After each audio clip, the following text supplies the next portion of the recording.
Sir మేము ఎక్కువగా అంటే ఎవ్వరమైనా చిన్న పిల్లల కానుంచి ముసలి వాళ్ళ వరకు ఎక్కువగా ఈ వర్డ్ వాడుతూనే ఉంటాం. బోర్ కొడుతుంది, లైఫ్ మీద బోర్ కొడుతుంది, బోర్ కొడుతుంది మూవీకెళ్దాం, బోర్ కొడుతుంది క్లాస్ వినడం లేదు అని అంటాం. అసలు ఈ బోర్ ఎందుకు కొడుతుంది మాకు? జనరల్‌గా ఏందంటే ఇదొక స్టేట్ అంటే కండిషన్. ఒక రెస్ట్‌లెస్‌నెస్, ల్యాక్ ఆఫ్ ఇంట్రెస్ట్‌లోంచి అంటే మనకు ఒక దాని మీద ఇష్టం లేనప్పుడు వచ్చేటువంటి ఒక రెస్ట్‌లెస్ వాతావరణం మన మైండ్‌లో ఉండేటువంటి వాతావరణమే ఈ బోర్ కొట్టడం అంటాం. దీనికి అనేక కారణాలు. స్టూడెంట్స్ ఉన్నారనుకోండి, అబ్బా! ఈ టీచర్ వస్తే మాత్రం సుత్తిరా నాయన వెళ్ళలేము, బోర్ కొట్టిస్తాడు అంటాం. అంటే ఏంటంటే దీంట్లో 2 రకాలున్నాయి. ఒకటి ఆల్రెడీ అతనికి తెలిసినటువంటి విషయాన్నే పదే పదే చెప్తున్నారనుకోండి, బోర్ కొడుతుంది. అంటే మనం దాని మీద ఆసక్తి కోల్పోతాం. లేదు, మనకు కావాల్సింది తెలుసుకోవాల్సిన విషయాన్ని, కష్టమైన విషయాన్ని మనకు అర్థం కాని రీతిలో చెప్తున్నాడు అనుకోండి టీచరు, అప్పుడు కూడా బోర్ కొడుతుంది.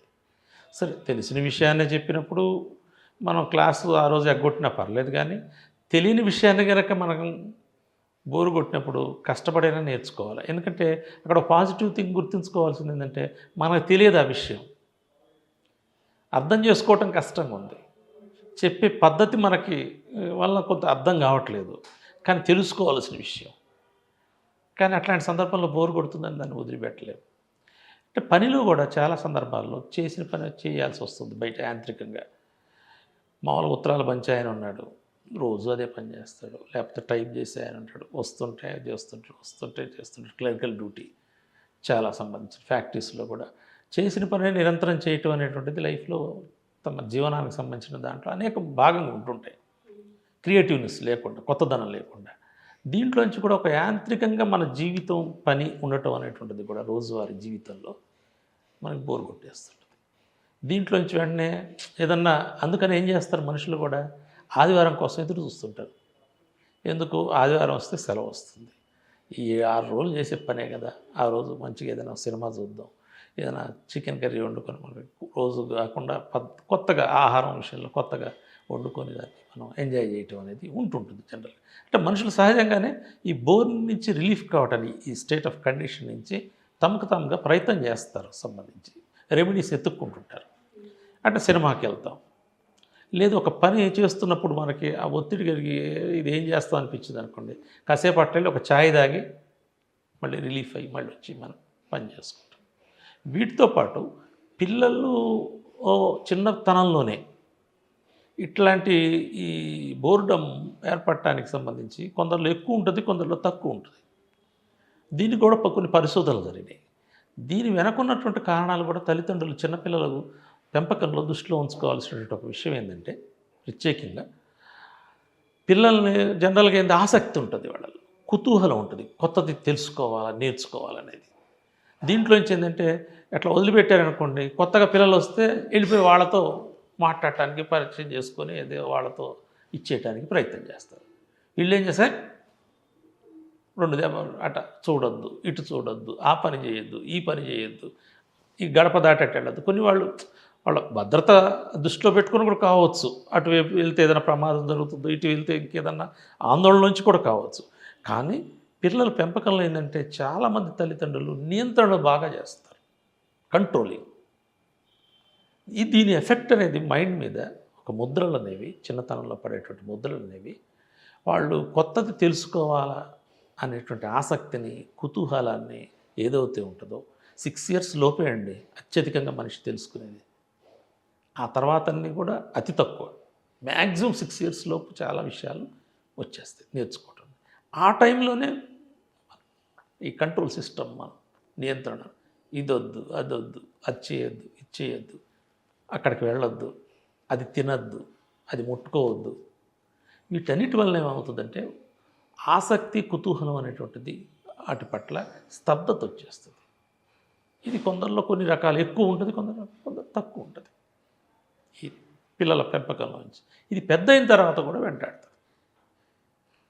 దాంట్లోంచి కొందరు ఈజీగా బయటపడటానికి ప్రయత్నం చేస్తారు, కొందరు దీంట్లోంచి ఒక ఆసక్తి కోల్పోయి మొత్తం కూడా ఏ పనులు చేయలేనటువంటి ఒక నిస్సహాయ స్థితిలోకి వెళ్ళిపోతూ ఉంటారు.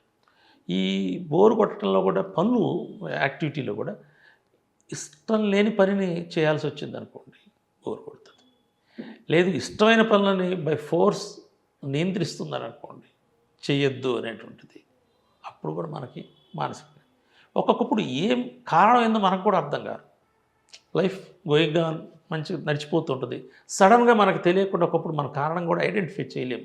మనకు ఒక్కసారి ఒక ఫాగ్ లాగా వచ్చేసి మన మైండ్ని అది ఆవరించేసి బోర్ అనిపించేస్తుంది. కాబట్టి ఈ కొన్ని సంసార జీవితంలో కూడా, కుటుంబంలో కూడా, భార్యాభర్తల మధ్య రిలేషన్స్లో కూడా ప్రారంభంలో జనరల్గా ఉత్సాహంగా లైవ్లీగా ఉన్నటువంటి వాళ్ళు కొంత సుదీర్ఘకాలం యాంత్రికంగా జీవితం, రోజువారీ జీవితం ఉంటుంది కదా. పొద్దున్నే లేవటం, క్లీనింగు, తర్వాత వంట వండుకోవటం, తినటం, టీవీ చూడటం, లేకపోతే జాబ్కి వెళ్ళటం, రావటం, మళ్ళీ తినటం, మళ్ళీ బట్టలు ఉతుక్కోవటం, రొటీన్. ఈ రొటీన్ ఏం చేసేస్తుందంటే మనుషులు ఒక్కసారి అట్లా లైఫ్ మీద బోర్ కొట్టించేస్తుంది. ఇట్లాంటివి ఉన్నప్పుడు మనిషి తన జీవితం అట్లా బోర్ కొడుతుంది అనిపించినప్పుడు దాన్ని క్రియేటివ్గా మార్చుకోవటం ఎట్లా, చిన్న చిన్న మార్పులు మన జీవితంలోనే చేసుకుంటున్నాం. రోజు ఒక పద్ధతిలో మనం ఉన్న రొటీన్ జీవితం ఉందనుకోండి, ఒక సిస్టమేటిక్ ఉదయం మార్నింగ్ 7 నుంచి నైట్ పడుకునేదాకా, దాంట్లో కొన్ని సింపుల్ చేంజెస్ చేసుకోవచ్చు. కొన్ని పనులు వెనక ముందు చేసుకోవటం అనేది, కొన్ని పనులు లేకుండా వేరే పనులు దాంట్లో మన మధ్య మనకి నచ్చినటువంటి, మనం ఇష్టమైనటువంటి వాటిని దూర్చడం. రోజు సీరియల్స్ చూస్తున్నారు, బోర్ కొట్టేసింది. మీకు ఏదైనా హాబీ ఉంది, అంతకుముందు మీకు ఏదైనా ఇంట్రెస్ట్ ఉంది, ఆ ఇంట్రెస్ట్ అయిన పని చేయండి. కొద్దిగా చేంజ్ చేయండి రోజువారీ జీవితానికి సంబంధించినటువంటి టైం టేబుల్లో. అట్లనే మనం బట్టలు ఉతుకుతున్నాం, లేకపోతే ఇంట్లో బట్టలు ఉతికి పని పోయిందనుకోండి, ఇప్పుడు వంట చేయాల్సి వస్తుంది, ఇదే రొటీన్ అనిపిస్తుంది, అది బోర్గా అనిపిస్తుంది, దానికి అటాచ్డ్గా ఇంకొకటి చేయండి. ఒక మ్యూజిక్, ఎప్పుడు మ్యూజిక్ ఆహ్లాదపరుస్తుంది మనిషిని. పక్కన చక్కగా ఒక మంచిని మీకు నచ్చినటువంటి సంగీతం ఏదన్నా ఆన్ చేసి వింటూ గనక పని చేస్తే, మామూలు నానుడు కూడా ఉంటుంది కదా, పని పాట పని చేస్తుంటే, అంటే పని చేసేటువంటి క్రమంలో ఆ పనికి నీకు మ్యూజిక్ తోడైనప్పుడు ఒక ఆహ్లాదాన్ని ఇస్తుంది. ఆ పని పట్ల కొంత బోర్ అనేటువంటిది పోవటానికి అది తోడ్పడుతుంది. అట్లా క్రియేటివ్గా మీకు నచ్చినటువంటి పద్ధతుల్లో జీవితాన్ని, ఏది మీకు సంతోషం కలిగిస్తుంది, ఏది ఆనందం కలిగిస్తుంది అనేటువంటిది మీకు ఒక్కొక్కరికి ఒక్కొక్కటి ఉంటుంటాయి. కొన్ని ఆటలు కొందరికి ఇంట్రెస్ట్, ఆదివారం కంటిన్యూగా